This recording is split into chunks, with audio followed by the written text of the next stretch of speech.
신명기 31장입니다. 신명기는 27장 30절까지의 세 번째 설교로 사실상 마무리되었죠. 여기 31장에서 34장까지는 부록과 같은 것으로 40년 동안 이스라엘 백성을 인도해왔던 모세가 자신의 인생을 끝내고 그 지도권을 여호수아에게 넘겨주는 과정을 기록하고 있습니다. 이로써 출애굽 시대가 막을 내리고 가나안 개막 시대가 열리기까지의 역사적 전환기에서 일어났던 역사적 사건들이 다루어지고 있는데요. 가나안 입성을 2달 앞둔 BC 1407년 11월 모압 평지에서 모세가 이스라엘 백성과 결별하는 장면을 묘사하고 있습니다. 백성들과 후계자 여호수아에 대한 격려가 나오죠. 모압 평지에서 세 차례의 설교를 마친 모세는 자신의 죽음이 가까워 올 줄을 알고 모든 일들을 마무리 짓고 있습니다. 모세는 자신의 한계를 인정하였습니다.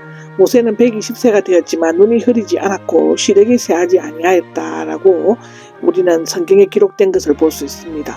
그는 첫 40년 동안의 이집트에서 학문과 행정, 지도력을 연마했고 40년 동안은 미디안에서 사회적 경험과 겸손을 쌓았고 40년 동안 입법자와 통치자로 일하였습니다. 그렇지만 이제는 전쟁이나 그 밖의 일들을 하는 데 있어서 체력의 한계를 느꼈죠.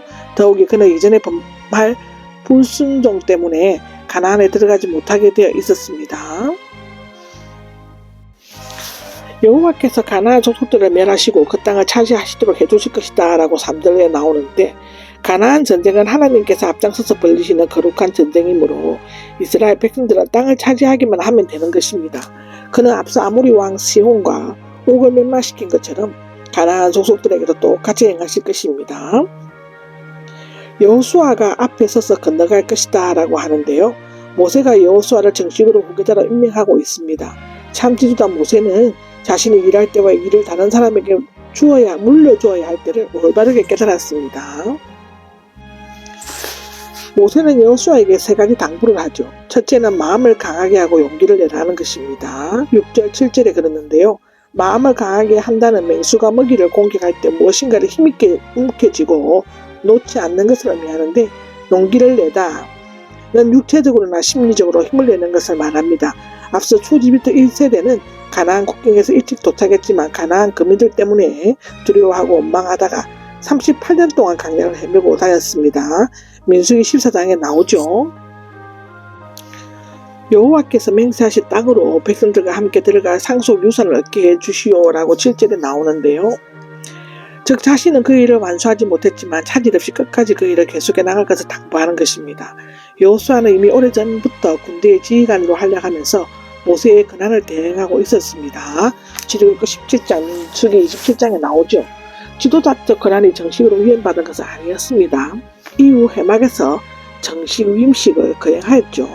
모세가 전체 회중 앞에서 이런 당부의 말을 한 것은 여호수아의 권위를 높임으로써 모두가 그의 명령을 따르게 하고 또 가나안 정복이라는 최종적인 사명을 분명히 깨닫게 하기 위함이었습니다.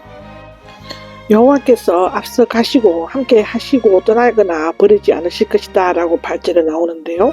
이것은 이스라엘의 참된 지도자는 모세나 여호수아가 아니라 하나님 자신임을 일깨워주고 있습니다.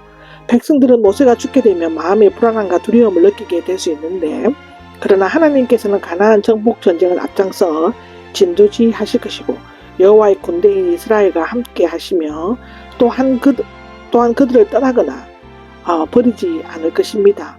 말하자면 하나님은 그들을 실패하도록 내버려 두시거나 무관심하게 돌보지 않는 일은 없어질 것이고 이것은 이스라엘을 돌보시는 하나님의 성실하시고 자상하시고 끝까지 책임지시고 보호해 주시는 것을 나타냅니다. 그러므로 두려워하거나 겁내거나 낙심하지 말아야 한다는 것입니다. 여호수아는 갈렙과 함께 가나안 정복을 주장했을 만큼 담대하고 용감을 가졌지만 가나안 정복 현장에서는 두려워하거나 겁내지 말아야만 했습니다. 율법서를 기록하고 낭독하고 가르칠 것이 나오는데요. 모세는 지금까지 가르쳐온 율법을 기록하여 레위자서, 제사장들과 모든 장로들에게 주었습니다. 이 율법서가 언약궤 옆에 보관된 것을 보면 모세 오경 전체의 가능성이 많은데 더욱 이 구절은 모세 오경의 저자가 모세임을 강력히 뒷받침해주고 있죠. 이 율법서를 백성들 앞에서 읽어줄 것인데요. 이 율법서는 매 7년의 마지막 해 곧 정기적인 단감으로 해로 정해진 초막절에 제사장들과 장로들이 읽도록 했는데 특히 이집트에서 해방과 강야의 초막생활을 기념하고 땅의 소출에 대한 수확을 감사하는 초막절에 읽게 한 것은 공동체 전체가 하나님의 뜻과 명령을 잘 깨달아 알게 하고 감사절기에 맞춰 여호와를 더욱 경외하고 율법을 지켜 행하도록 권하기에 적절한 시기였기 때문이라고 합니다. 이 율법서를 자손들에게 가르칠 것이 12절 13절에 기록되어 있는데 원래 초막절에는 남자들만 참여했습니다.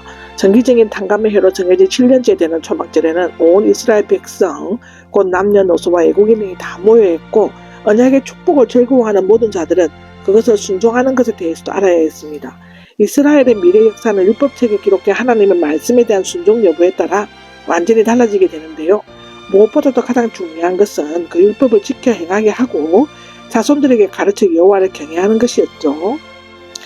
이스라엘의 미래에 대해서 예고를 14절에 했습니다. 하나님께서는 모세를 통해 이스라엘 백성에게 율법의 말씀을 주셨지만 모세가 죽은 후 가나안 땅에 들어가서 하나님을 버리고 언약을 어길 뿐만 아니라 다른 신들을 섬기게 될 것이라는 비극적인 미래가 예언되고 있습니다. 참 아이러니한 것입니다. 여호수아에게 책임을 주어진 것은 하나님은 모세가 죽는 날이 가까워왔으므로 모세와 그의 후계자 여호수아를 같이 해막으로 부르시고 모세가 하던 일을 인계해야 할 사항들을 지시하였습니다. 여호수아에 대한 모세의 위임이 공개적이었다면 본 위임은 모세와 여호수아만 해막 즉 성망에서 여호와 앞에 나아가는 개인적인 것이었죠. 이스라엘의 배교에 대한 예언이 나옵니다. 모세는 계속해서 우상 숭배의 위험성을 경고하고 율법 규정에 순종해야 할 필요성을 강조합니다. 이스라엘 백성은 가나안에 들어간 후 하나님을 배반하고 우상을 섬기게 될 것이다 라고 하는데 이로 말미암아 백성들은 하나님의 심판과 재앙을 받게 될 것이라는 것입니다. 여기에서 얼굴을 숨기신다는 것은 이스라엘을 돌보시거나 관심도 기울이지 않는다는 것을 의미합니다. 삼킴을 당하게 된다는 흔적 없이 다 잡아삼키는 것처럼 완전하고 두려운 파멸을 나타내는 것이죠. 19절에서 23절까지는 예언의 말을 주제로 하는 증거의 노래입니다. 하나님께서 이스라엘의 배역에 관한 예언을 노래로 지어 백성들로 하여금 부르게 하신 것에는 이유가 있죠. 첫째로는 인간의 하나님의 능력을 체험하고 은혜를 입었다고 해도 제약된 본성 때문에 하나님을 배신하거나 무시하기 쉽다는 것입니다. 자신이 지은 죄 때문에 징계를 받지만 불평을 한다는 것이고 하나님께서는 백성들을 깨우치려고 부르짖는 호소에 침묵하신다는 것, 하나님께서는 택한 백성을 버리지 않고 궁극적으로는 구원을 하신다는 것입니다. 이 노래는 백성들의 죄를 고발하는 증인 역할을 하며 또한 백성들의 타락을 미리 알고 사랑으로 경계해 주신다는 것 등을 하나님께서 알려주시기 위함이었죠. 모세의 마지막 사역이 나옵니다. 24절에서 30절까지의 기록인데요. 모세가 하나님의 명을 따라 율법서를 다 기록하고 난 후 백성을 위해 마지막으로 행한 사역들을 요약 정리하고 있습니다. 율법서를 왜 사람들에게 보관케 했죠? 모세는 자신의 사역을 마무리하면서 모든 율법책에 기록하여 언약궤를 매는 레위 사람들로 하여금 하나님의 언약궤에 보관했습니다. 원래 언약궤를 운반할 때는 포장은 제사장들이 하고 매는 것은 고핫 자손이 하도록 되어 있었습니다. 그러나 가나안에 들어간 이후에는 제사장이 직접 언약궤를 메었다고 합니다. 이 율법의 말씀이 기록된 책은 언약궤의 속이 아니라 그 곁에 두어야 했습니다. 그 이유는 율법 역시 십계명과 같이 거룩한 것으로 여기고 소중히 간직하며 지켜야 하기 때문이죠. 27절에서 30절까지가 증거의 노래가 왜 필요한가를 기록하고 있습니다. 모세는 지난 40년간의 강야 생활에서 이스라엘 백성이 마음으로 반항하고 목이 뻣뻣한 것을 경험적으로 알고 있었으므로 죽은 후의 일에 예상하며 단식하지 않을 수가 없었죠.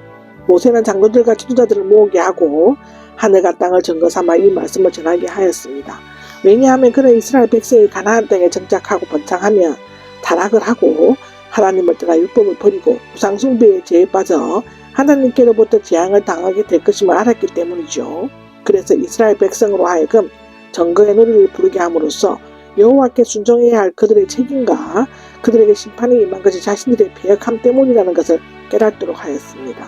그렇지만 그들이 혹독한 심판을 당하고 난 뒤 국률하신 하나님께서는 주의 백성이 회개하고 돌아올 때 그들을 구원하시고 그들의 적들에게 보복하실 것입니다.